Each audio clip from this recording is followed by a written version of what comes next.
Oi, pessoal. Vamos continuar aí a leitura do livro Memórias Póstumas de Brás Cubas, do Machado de Assis.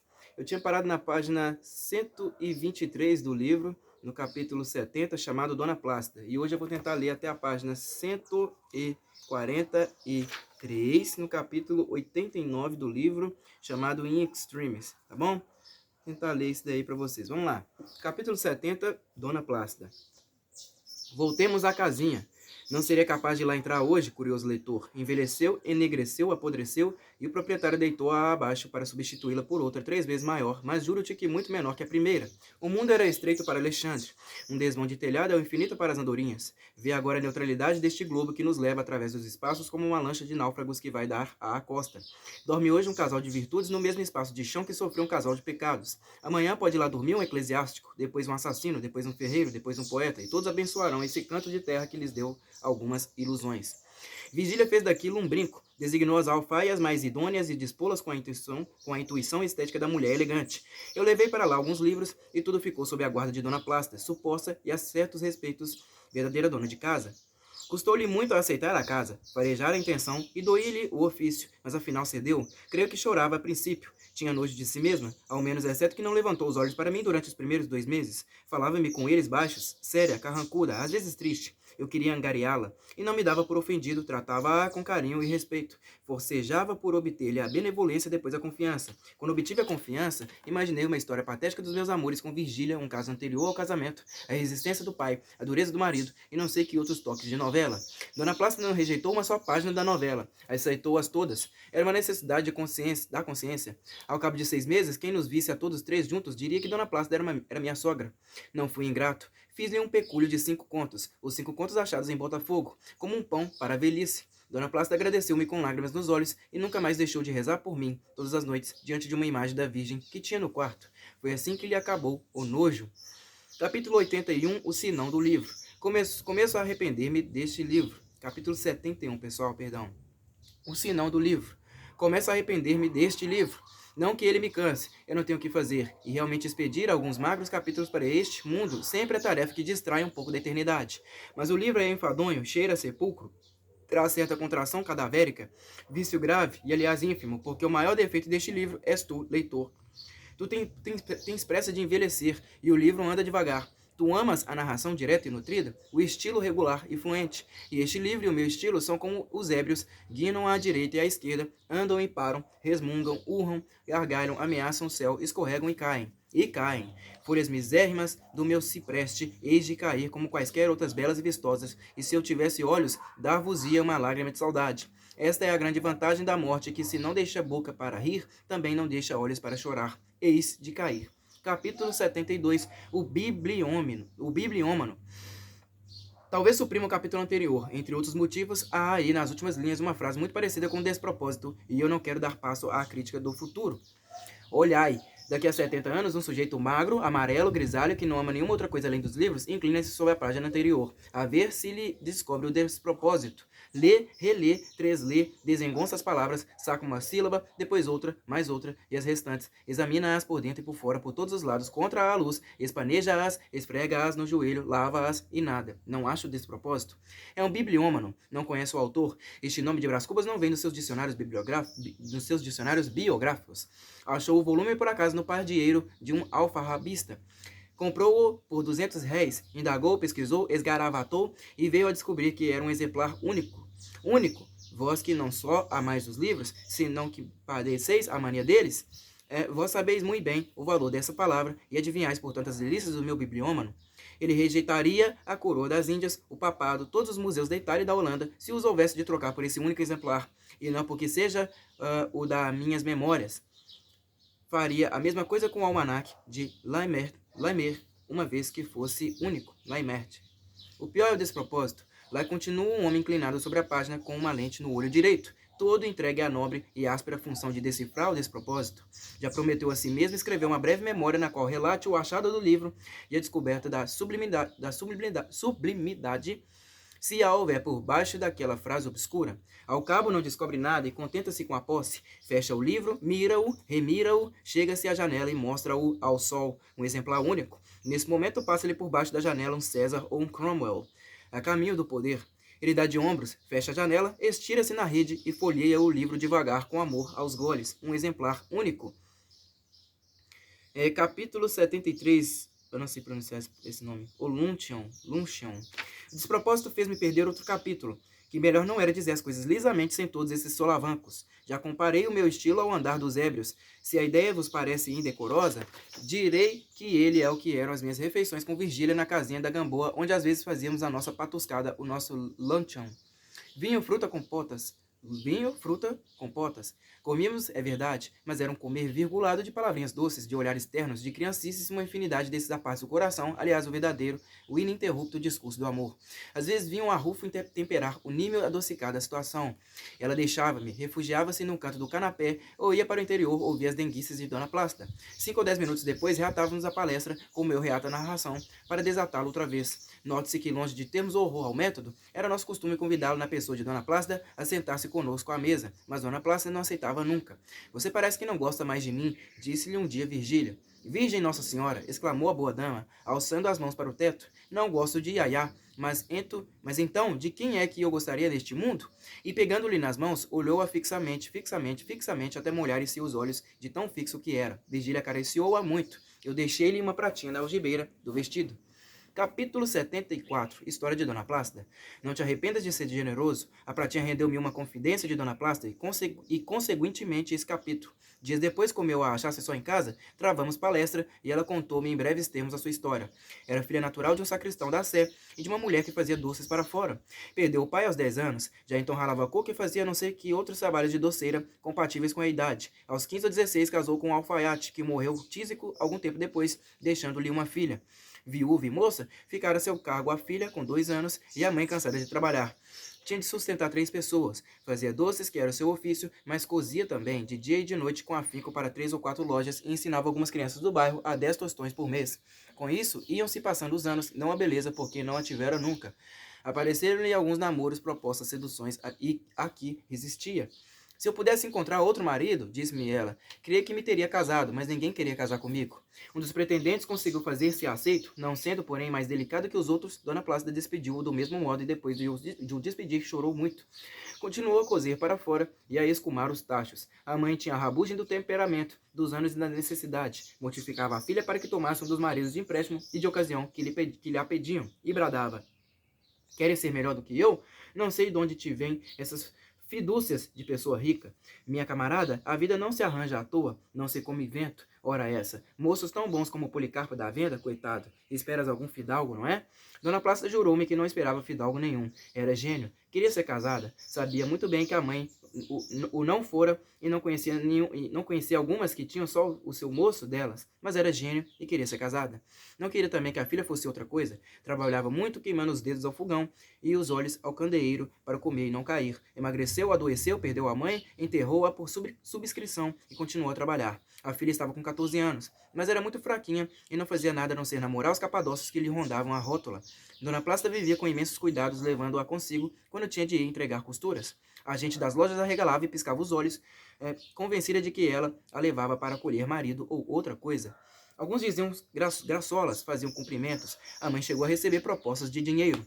Interrompeu-se um instante e continuou logo. Minha filha fugiu-me. Foi com um sujeito, não quero saber. Deixou-me só, mas tão triste que pensei em morrer. Não tinha ninguém mais no mundo e estava quase velho e doente. Foi por esse tempo que conheci a família de Yaya. Boa gente que me deu o que fazer. E até chegou a me dar casa. Estive lá muitos meses, mais de um ano, agregada costurando. Saí quando Yaya casou. Depois vivi como Deus foi servido. Olha os meus dedos, olha estas mãos. E mostrou-me as mãos grossas e gretadas, as pontas dos dedos picadas da agulha. Não sei se não se cria isto à toa, meu senhor. Deus sabe como é que isto se cria. Felizmente, Yaya me protegeu e o senhor doutor também. Eu tinha medo de acabar na rua pedindo esmola. Ao soltar a última frase, Dona Plácida teve um calafrio. Depois, como se tornasse a si, pareceu atentar na inconveniência daquela confissão ao amante de uma mulher casada e começou a rir e desdizer-se, a chamar-se tola, cheia de fidúcias, como lhe dizia a mãe. Enfim, cansada do meu silêncio, retirou-se da sala. Eu fiquei a olhar para a ponta do butim. Capítulo 75, comigo. Podendo acontecer que algum dos meus leitores tenha pulado o capítulo anterior, observe que é preciso lê-lo para entender o que eu disse comigo logo depois que Dona Plácida saiu da sala. O que eu disse foi isto, abre aspas. Assim, pois o sacristão da Sé, um dia, ajudando a missa, viu entrar a dama que devia ser sua colaboradora na vida de Dona Plácida. Viu-a outros dias durante semanas inteiras, gostou, disse-lhe alguma graça, pisou-lhe o pé, ao acender os altares nos dias de festa. Ela gostou dele, acercaram-se, amaram-se. Dessa conjunção de luxúrias vadias brotou Dona Plácida. É de crer que Dona Plácida não falasse ainda quando nasceu, mas se falasse podia dizer aos autores de seus dias, aqui estou, para que me chamastes? E o sacristão e a sacristã naturalmente lhe responderiam, chamamos-te para queimar os dedos nos tachos, os olhos na costura, comer mal ou não comer, andar de um lado para o outro na faina, adoecendo e sarando, com o fim de tornar a adoecer e sarar outra vez, triste agora, logo desesperada, amanhã resignada, mas sempre com as mãos no tacho e os olhos na costura, até acabar um dia na lama ou no hospital. Foi para isso que te chamamos no momento de simpatia, fecha aspas. Capítulo 76, o estrume. Súbito deu-me a consciência um repelão, acusou-me de ter feito capitular a probidade de Dona Plácida, obrigando-a a um papel torpe, depois de uma longa vida de trabalho e privações. Medianeiro não era melhor que concubina, e eu tinha abaixado a esse ofício à custa de obséquios e dinheiro. Foi o que me disse a consciência. Fiquei uns 10 minutos sem saber que lhe replicasse. Ela acrescentou que eu me aproveitara da fascinação exercida por Vigília sobre a ex-costureira, da gratidão desta, enfim, da necessidade. Notou a resistência de Dona Plácida, as lágrimas dos primeiros dias, as caras feias, os silêncios, os olhos baixos e a minha arte em suportar tudo isso até vencê-la, e repuxou-me outra vez de um modo irritado e nervoso. Concordei que assim era, mas aleguei que a velhice de Dona Plácida estava agora ao abrigo da mendicidade. Era uma compensação. Se não fossem os meus amores, provavelmente Dona Plácida acabaria como tantas outras criaturas humanas, donde se poderia deduzir que o vício é muitas vezes o estrume da virtude, o que não impede que a virtude seja uma flor cheirosa e sã. A consciência concordou e eu fui abrir a porta a Virgília. Capítulo 77, entrevista. Virgília entrou risonha e sossegada. Os tempos tinham levado sustos e vexames. Que doce que era vê-la chegar nos primeiros dias, envergonhada e trêmula. Ia de sede, velado o rosto, envolvido numa espécie de mantel, que lhe disfarçava as ondulações do talhe. Da primeira vez deixou-se cair no canapé, ofegante e escarlate, com os olhos no chão. E, palavra, em nenhuma outra ocasião a achei tão bela, talvez porque nunca me senti mais lisonjeado. Agora, porém, como eu dizia, tinham acabado os sustos e vexames. As entrevistas entravam no período cronométrico. A intensidade do amor era a mesma. A diferença é que a chama perdera o tresloucado dos primeiros dias para constituir-se um simples feixe de raios tranquilo e constante como nos casamentos. Estou muito zangada com você, disse ela sentando-se. Por quê? Porque não foi lá ontem, como me tinha dito. O Damião perguntou muitas vezes se você não iria ao menos tomar chá. Por que é que não foi? Com efeito, havia faltado a palavra que dera e a culpa era toda de Virgília. Questão de ciúmes. Essa mulher esplêndida sabia que o era e gostava de o ouvir dizer, fosse em voz alta ou baixa. Na antevéspera, em casa da baronesa, valsara 2 vezes com o mesmo Peralta, depois de lhe escutar as cortesanices ao canto de uma janela. Estava tão alegre, tão derramada, tão cheia de si, quando descobriu, entre as minhas sobrancelhas, a ruga interrogativa e ameaçadora não teve nenhum sobressalto, nem ficou subitamente séria, mas deitou ao mar o Peralta e as cortesanices. Veio depois a mim, tomou-me o braço e levou-me a outra sala, menos povoada, onde se me queixou de cansaço e disse muitas outras coisas com um ar pueril que costumava ter em certas ocasiões, e eu ouvia quase sem responder nada. Agora mesmo custava-me responder alguma coisa, mas enfim contei-lhe o motivo da minha ausência. Ixi. Não é... Nossa, tá cheio de mosquito aqui, cara. Não, eternas estrelas, nunca vi os olhos mais pasmados, a boca semiaberta, sobrancelhas arqueadas, uma estupefação visível, tangível, que se não podia negar, tal foi a primeira réplica de Virgília. Abanou a cabeça com um sorriso de piedade e ternura que inteiramente me confundiu. Ora, você! E foi tirar o chapéu, lépida e jovial, como uma menina que torna do colégio. Depois veio a mim, que estava sentado, deu-me pancadinhas na testa, com um só dedo a repetir. Isto, e eu não tive remédio senão rir também, e tudo acabou em galhofa. Era claro que me enganara. Capítulo 78, a presidência. Certo dia, meses depois, entrou Lobo Neves em casa dizendo que iria talvez ocupar uma presidência de província. Olhei para Virgília, que empalideceu. Ele, que a viu empalidecer, perguntou-lhe, a moda que não gostaste, Virgília? Virgília abanou a cabeça. Não me agrada muito, foi a sua resposta. Não se disse mais nada.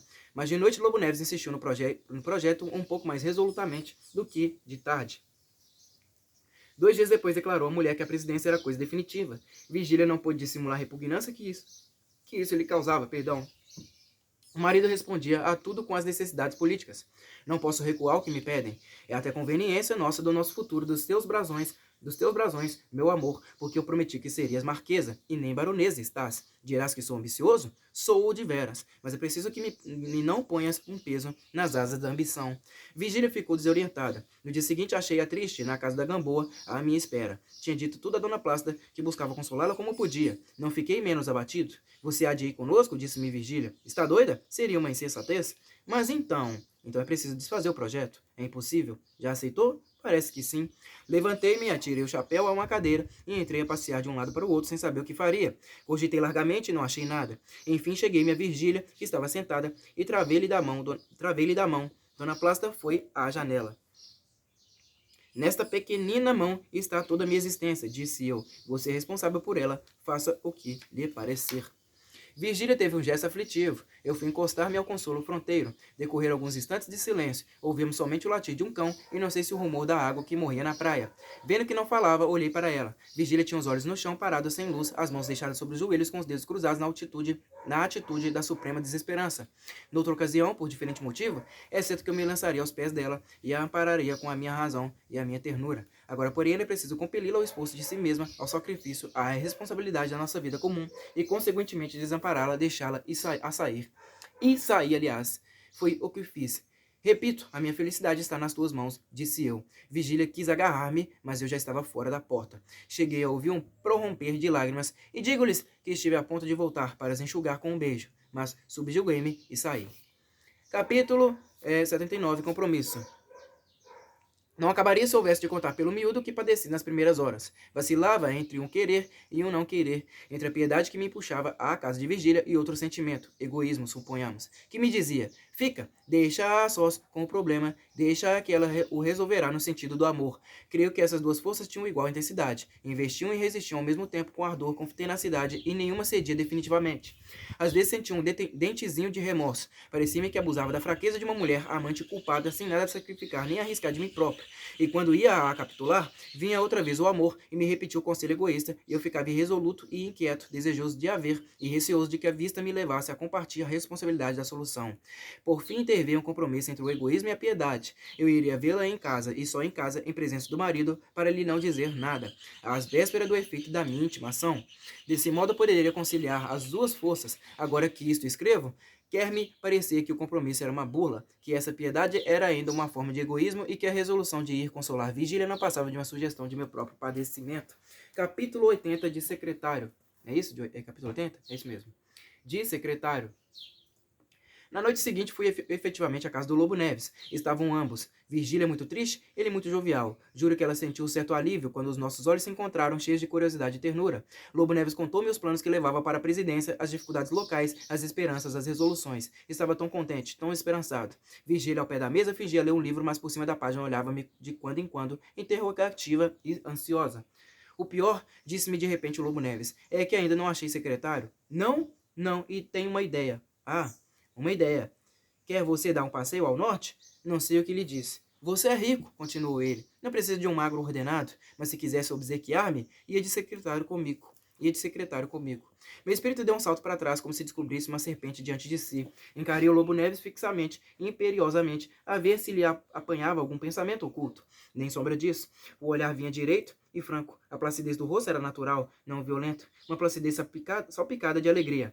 Respirei e não tive ânimo de olhar para Virgília. Senti por cima da página o olhar dela, que me pedia também a mesma coisa, e disse que sim, que iria. Na verdade, um presidente, uma presidenta, um secretário, era resolver as coisas de um modo administrativo. Capítulo 81. A reconciliação. Contudo, ao sair de lá, tive uma sombra de dúvida. Cogitei se não ia expor insanamente a reputação de Virgília, se não haveria outro meio razoável de combinar o Estado e a Gamboa. Não achei nada. No dia seguinte, ao levantar-me da cama, trazia o espírito feito e resoluto a aceitar a nomeação. Ao meio-dia, veio o criado dizer-me que estava na sala uma senhora, coberta com um véu. Corro, era minha irmã Sabina. Isso não pode continuar assim, disse ela. É preciso que de uma vez por todas façamos as pazes. Nossa família está acabando, não havemos de ficar como dois inimigos. Mas se eu não te peço outra coisa, mana, bradei estendendo-lhe os braços. Sentei-a ao pé de mim. Falei-lhe do marido, da filha, dos negócios, de tudo. Tudo ia bem. A filha estava linda como os amores. O marido viria mostrar-me. Se eu consentisse, ora essa, irei eu mesmo vê-la? Sim, palavra. Tanto melhor, respirou Sabina. É tempo de acabar com isso. Achei-a mais gorda e talvez mais moça. Parecia ter 20 anos e contava mais de 30. Graciosa, afável, nenhum acanhamento, nenhum ressentimento. Olhávamos um para o outro com as mãos seguras, falando de tudo e de nada, como dois namorados. Era a minha infância que ressurgia, fresca, travessa e loura. Os anos iam caindo como as fileiras de cartas de jogar, encurvadas como que eu brincava em pequeno, e deixavam-me ver a nossa casa, a nossa família, as nossas festas. Suportei a recordação com algum esforço, mas um barbeiro da vizinhança lembrou-se de zangarrear na clássica rabeca, e essa voz, porque até então a recordação era muda, essa voz do passado, fanhosa e saudosa, a tal ponto me comoveu que os olhos dela estavam secos, Sabina não herdara a flor amarela e mórbida. Que importa? Era minha irmã, meu sangue, um pedaço de minha mãe, e eu disse-lhe com ternura, com sinceridade. Súbito ouço bater à porta da sala. Vou abrir. Era um anjinho de 5 anos. Entra, Sara, disse Sabina. Era minha sobrinha. Apanhei-a do chão, beijei-a muitas vezes. A pequena espantada empurrava-me o ombro com a mãozinha quebrando o corpo para descer. Nisso aparece-me à porta um chapéu e logo um homem, o Cotrim, nada menos que o Cotrim. Eu estava tão comovida que deixei a filha e lancei-me aos braços do pai. Talvez essa efusão o desconcertou um pouco, exceto que me pareceu acanhado. Simples prólogo. Daí a pouco falávamos como bons amigos velhos. Nenhuma alusão ao passado, muitos planos de futuro, promessa de jantarmos em casa um do outro. Não deixei de dizer que essa troca de jantares podia ser que tivesse uma curta interrupção, porque eu andava com ideias de uma viagem ao norte. Sabina olhou para o Cotrim para Sabina, aliás. Ambos concordaram que essas ideias não tinham senso comum. Que diacho podia eu achar no norte? Pois não era na corte, em plena corte, que devia continuar a luzir, a meter num chinelo os rapazes do tempo? Que na verdade nenhum havia que se me comparasse. Ele, Cotrim, acompanhava-me de longe e, não obstante uma briga ridícula, teve sempre interesse, orgulho, vaidade nos meus triunfos. Ouvia o que se dizia a meu respeito nas ruas e nas salas. Era um concerto de louvores e admirações. E deixa-se isso para ir passar alguns meses na província sem necessidade, sem motivo sério, a menos que não fosse política. Justamente política, disse eu. Nem assim, replicou ele daí a um instante. E depois de outro silêncio. Seja como for, venha jantar hoje conosco. Certamente que vou, mas amanhã ou depois, onde vir jantar comigo. Não sei, objetou Sabina. Casa de homem solteiro, você precisa casar, mano. Também eu quero uma sobrinha, ouviu? Cotrim reprimiu-a com um gesto que não entendi bem. Não importa, a reconciliação de uma família vale bem um gesto enigmático. Capítulo 82, questão de botânica. Diga o que quiserem dizer os hipocondríacos. A vida é uma coisa doce. Foi o que eu pensei comigo ao ver Sabina, o marido e a filha descerem de tropel as escadas dizendo muitas palavras afetuosas para cima, onde eu ficava no patamar, a dizer-lhes outras tantas para baixo. Continuei a pensar que na verdade era feliz. Amava-me uma mulher, tinha confiança do marido, ia por secretário de ambos e reconciliava-me com os meus. O que podia desejar mais em 24 horas? Nesse mesmo dia, tratando de aparelhar os ânimos, comecei a espalhar que talvez fosse para o norte como secretário de província, a fim de realizar certos desígnios políticos que me eram pessoais. Disse-o na rua do ouvidor, repetiu no dia seguinte, no Faroux e no teatro. Alguns, ligando a minha nomeação à do Lobo Neves, que já andava em boatos, sorriam maliciosamente, outros batiam-me no ombro. No teatro disse-me uma senhora que era levar muito longe o amor da escultura. Referia-se às belas formas de Virgília, mas a alusão mais rasgada que me fizeram foi em casa de Sabina, 3 dias depois. Fê-la um certo Garcês, velho cirurgião, pequenino, trivial e grulha, que podia chegar aos 70, aos 80, aos 90 anos sem adquirir jamais aquela compostura austera que é a gentileza do ancião. A velhice ridícula é, porventura, a mais triste e derradeira surpresa da natureza humana. Já sei, dessa vez vai ler Cícero, disse-me ele, ao saber da viagem. Cícero! Exclamou Sabina. Pois então, seu mano é um grande latinista, traduz Virgílio de relance. Olhe que é Virgílio, e não Virgília, não confunda. E ria de um riso grosso, rasteiro e frívolo. Sabina olhou para mim, receosa de alguma réplica, mas sorriu quando me viu sorrir e voltou o rosto para disfarçá-lo. As outras pessoas olhavam-me com um ar de curiosidade, indulgência e simpatia. Era transparente que não acabavam de ouvir nenhuma novidade. O caso dos meus amores andava mais público do que eu podia supor. Entretanto, um sorriso curto, fugitivo e guloso.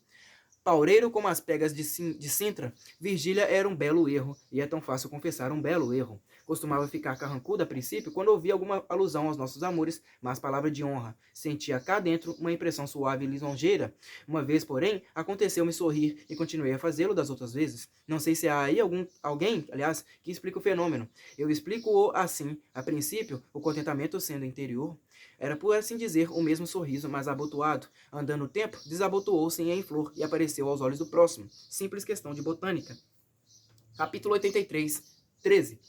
Cotrim tirou-me daquele gozo, levando-me à janela. Você quer que lhe diga alguma coisa? Lhe diga uma coisa, aliás? Perguntou ele. Não faça essa viagem. É insensata, é perigosa. Por quê?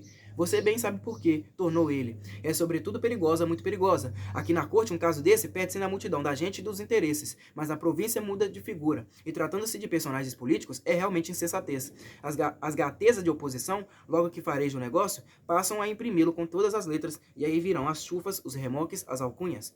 Mas não entendo. Entende. Em verdade, seria bem pouco amigo nosso se me negasse o que toda a gente sabe. Eu sei disso há longos meses. Repito, não faça semelhante viagem. Suporte a ausência, que é melhor, e evite algum grande escândalo e maior desgosto.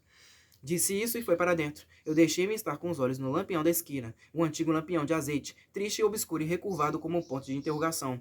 Que me cumpria fazer? Era o caso de Hamlet, ou dobrar minha fortuna, ou lutar com ela e subjugá-la. Por outros termos, embarcar ou não embarcar? Essa era a questão. O lampião não me dizia nada. As palavras do Cotrim ressoavam-me aos ouvidos da memória de um modo muito diverso das palavras dos Garcias. Talvez Cotrim tivesse razão, mas podia eu separar-me de Virgília? Sabina veio ter comigo e perguntou-me em que estava pensando. Respondi que em coisa nenhuma, que tinha sono e ia para casa. Sabina esteve um instante calada. O que você precisa, sei eu. É uma noiva. Deixe que eu ainda arranje uma noiva para você. Saí de lá opresso, desorientado, tudo pronto para embarcar, espírito e coração, e eis aí me surge esse porteiro das conveniências que me pede o cartão de ingresso. Dei ao diabo as conveniências e com elas a Constituição, o corpo legislativo, o ministério, tudo. No dia seguinte abro uma folha política e leio a notícia de que, por decretos de 13, tínhamos sido nomeados presidente e secretário da província de Tananã, o Lobo de Neves e eu. Escrevi imediatamente a Virgília e segui 2 horas depois para a Gamboa, coitada de Dona Plácida. Estava cada vez mais aflita. Perguntou-me se esqueceríamos a nossa velha, se a ausência era grande e se a província ficava longe. Consolei-a, mas eu próprio precisava de consolações. A objeção de Cotrim afligia-me. Virgília chegou daí a pouco, lépida como uma andorinha. Mas, ao ver-me triste, ficou muito séria. Que aconteceu? Vacilo, disse eu. Não sei se devo aceitar. Virgília deixou-se cair no canapé, a rir. Por quê? Disse ela. Não é conveniente, dá muito na vista. Mas nós já não vamos. Como assim? Contou-me que o marido ia recusar a nomeação e por motivo que só lhe disse a ela, pedindo-lhe o maior segredo. Não podia confessá-lo a ninguém mais. É pueril, observou ele. É ridículo, mas em suma, é um motivo poderoso para mim. Referiu-lhe que o decreto trazia a data de 13 e que esse número significava para ele uma recordação fúnebre. O pai morreu no dia 13, 13 dias depois de um jantar em que havia 13 pessoas. A casa em que morrera a mãe tinha o número 13, etc. Era um algarismo fatídico. Não podia alegar semelhante coisa ao ministro. Dir-lhe-ia que tinha razões particulares para não aceitar. Eu fiquei como há de estar o leitor, um pouco assombrado com esse sacrifício a um número, mas, sendo ele ambicioso, o sacrifício devia ser sincero. Capítulo 84, conflito. Número fatídico. Lembras-te que te abençoei muitas vezes? Assim também as virgens ruivas de Tebas deviam abençoar a égua de ruiva crina, que a substituiu no sacrifício de Pelópidas, uma donosa égua que lá morreu coberta de flores, sem que ninguém lhe desse nunca uma palavra de saudade. Pois douta eu, a égua piedosa, não só pela morte a vida, como porque entre as donzelas escapas não é impossível que figurasse uma avó dos Cubas, número fatídico, tu foste a nossa salvação. Não me confessou o marido a causa da recusa. Disse-me também que eram negócios particulares e o rosto sério, convencido, com que eu o escutei, fez honra à dissimulação humana.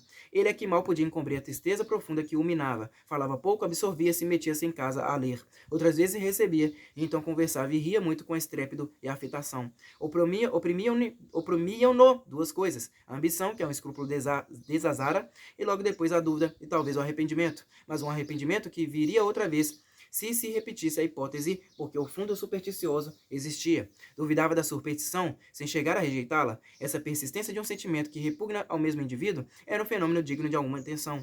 Mas eu preferia a pura ingenuidade de Dona Plácida, quando confessava não poder ver um sapato voltado para o ar. Que tem isso? Perguntava-lhe eu. Faz mal, era a sua resposta. Isso somente, essa única resposta que valia para ela, o livro dos 7 selos. Faz mal. Disseram-lhe isso em criança, sem outra explicação, e ela contentava-se com a certeza do mal. Já não acontecia a mesma coisa quando se falava de apontar uma estrela com o dedo. Aí sabia perfeitamente que era caso de criar uma verruga. Ou verruga outra coisa que valia isso para quem não perde uma presidência de província. Tolera-se uma superstição gratuita ou barata. É insuportável a que leva uma parte da vida. Esse era o caso do Lobo Neves com o acréscimo da dúvida e do terror de haver sido ridículo. E mais esse outro acréscimo que o ministro não acreditou nos motivos particulares, atribuiu a recusa do Lobo Neves a manejos políticos, ilusão complicada de algumas aparências, tratou-o mal, comunicou a desconfiança aos colegas, sobrevieram incidentes, enfim, com o tempo o presidente resignatário foi para a oposição. O cimo da montanha. Capítulo 85. O cimo da montanha. Quem escapa a um perigo ama a vida com outra intensidade. Entrei a amar Virgília com muito mais ardor depois que estive a pique de a perder, e a mesma coisa lhe aconteceu a ela. Assim, a presidência não fez mais do que avivar a afeição primitiva. Foi a droga com que tornamos mais saboroso o nosso amor, e mais prezado também. Nos primeiros dias depois daquele incidente, folgávamos de imaginar a dor da separação se houvesse separação, a tristeza de um e de outro, à proporção que o mar, como uma toalha elástica, se fosse dilatando entre nós, e semelhantes às crianças que se achegam ao regaço das mães para fugir a uma simples careta, fugíamos do suposto perigo, apertando-nos com abraços. Minha boa Virgília, meu amor, tu és minha, não? Tua, tua.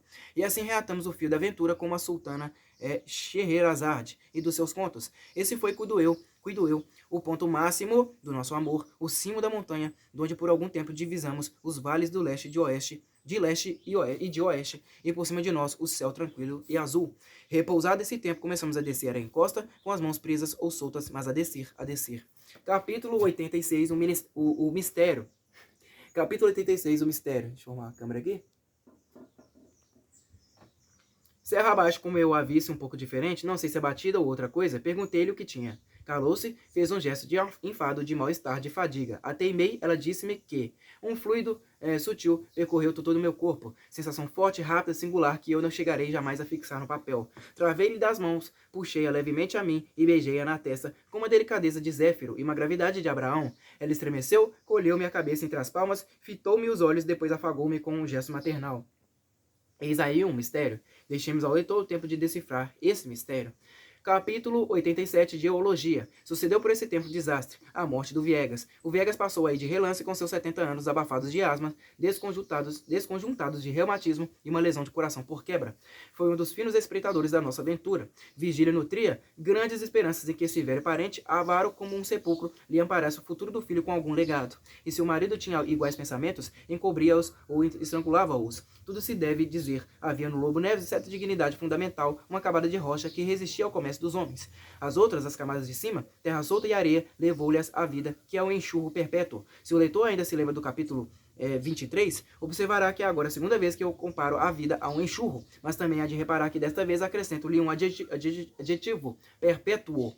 E Deus sabe a força de um adjetivo, principalmente em países novos e cálidos. O que é novo neste livro é a geologia moral de Lobo Neves, e provavelmente a do cavalheiro, que me está lendo. Sim, essas camadas de caráter que a vida altera, conserva ou dissolve, conforme a resistência delas, essas camadas mereciam um capítulo que eu não escrevo por não alongar a narração. Digo apenas que o homem mais probo que conheci em minha vida foi um certo Jacó Medeiros ou Jacó Valadares, não me recordo bem o nome. Talvez fosse Jacó Rodrigues. Em suma, Jacó era probidade em pessoa. Podia ser rico violentando um pequenino escrúpulo e não quis. Deixou ir pelas mãos, fora nada menos de uns 400 contos. Tinha probidade tão exemplar que chegava a ser miúda e cansativa. Um dia, como nos achássemos, a sós, em casa dele, em boa palestra, vieram dizer que eu procurava o Dr. B, um sujeito enfadonho. Jacó mandou dizer que não estava em casa. Não pega, bradou uma voz do corredor. Cá estou de dentro. E com efeito era o Dr. B, que apareceu logo à porta da sala. Jacó foi recebê-lo, afirmando que cuidava ser outra pessoa, e não ele, e acrescentando que tinha muito prazer com a visita, o que nos rendeu hora e meia de enfado moral. E isso mesmo porque Jacó tirou o relógio. O Dr. B perguntou-lhe então se ia sair. Com minha mulher, disse Jacó. Retirou-se o Dr. B e respiramos. Uma vez respirados, disse eu a Jacó que ele acabava de mentir 4 vezes em menos de 2 horas. A primeira negando-se, a segunda alegrando-se com a presença do importuno. A terceira dizendo que ia sair. A quarta acrescentando que com a mulher. Jacó refletiu um instante, depois confessou a justeza da minha observação, mas desculpou-se dizendo que a veracidade absoluta era incompatível com o estado social adiantado, e que a paz da cidade só se podia obter à custa de embaçadelas recíprocas. Ah, lembra-me agora, chamava-se Jacó Tavares. Capítulo 88, o enfermo. Não é preciso dizer que refutei tão perniciosa doutrina com os mais elementares argumentos, mas ele estava tão vexado do meu reparo que resistiu até o fim, mostrando certo calor fictício, talvez para atordoar a consciência. O caso de Virgília tinha alguma gravidade mais. Ela era menos escrupulosa que o marido, manifestava claramente as esperanças que trazia no legado, acumulava o parente de todas as cortesias, atenções e afagos que poderiam render, pelo menos um codicilo. Propriamente, adulava-o, mas eu observei que a adulação das mulheres não é a mesma coisa que a dos homens. Esta orça pela servilidade, a outra confunde-se com a afeição. As formas graciosamente curvas, a palavra doce, a mesma fraqueza física, dão à ação lisonjeira da mulher uma cor local, um aspecto legítimo. Não importa a idade do adulado, a mulher há de ter sempre para ele uns ares de mãe mãe ou de irmã, ou ainda de enfermeira, outro ofício feminil em que o mais hábil dos homens carecerá sempre de um quid, um fluido, alguma coisa. Era o que eu pensava comigo quando Virgília se desfazia toda em afagos ao velho parente. Ela ia recebê-lo à porta falando e rindo, tirava-lhe o chapéu e a bengala, dava-lhe o braço e levava-o a uma cadeira.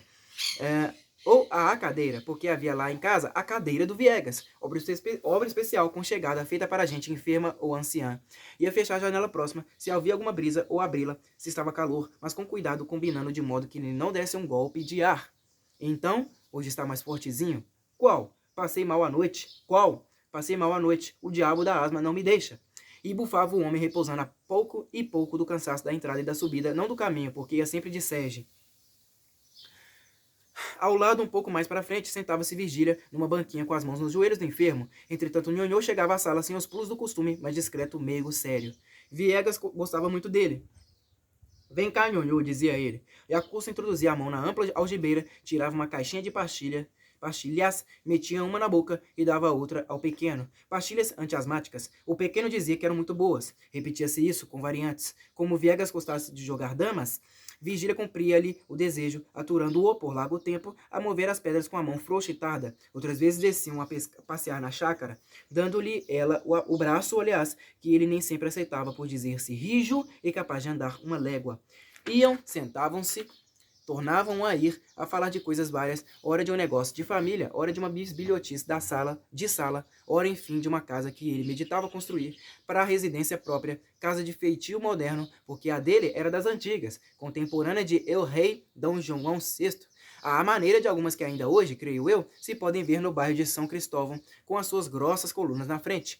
Parecia-lhe que o casarão em que morava podia ser substituído e já tinha encomendado o risco a um pedreiro de fama. Ah, então sim, então é que Virgília chegaria a ver o que era um velho de gosto. Falava, como se pode supor, lentamente e a custo intervalado de uma arfagem incômoda para ele e para os outros. De quando em quando vinha um acesso de tosse. Curvo, gemendo, levava o lenço à boca e investigava-o. Passado o acesso, tornava ao plano da casa, que devia ter tais e tais quartos, um terraço, cachoeira, um primor. Bom, pessoal, vou parar então a leitura por aqui, tá bom? Eu parei na página 144 do livro. Na próxima leitura que eu fizer, eu vou dar continuidade aí a partir do capítulo 89, no capítulo In Extremis. E aí eu vou tentar ler até a página 162. É isso? Peraí. Até a página 162 do livro, no capítulo 109, O Filósofo. Tá bom? É isso aí, pessoal. Espero que vocês tenham gostado da minha leitura até aqui. Quem não é inscrito, se inscreva no canal, por favor. Comentem o que vocês acharam, tá? Dê um like, que ajuda demais na relevância do meu canal. É isso daí, muito obrigado a todos vocês. Até a próxima. Falou!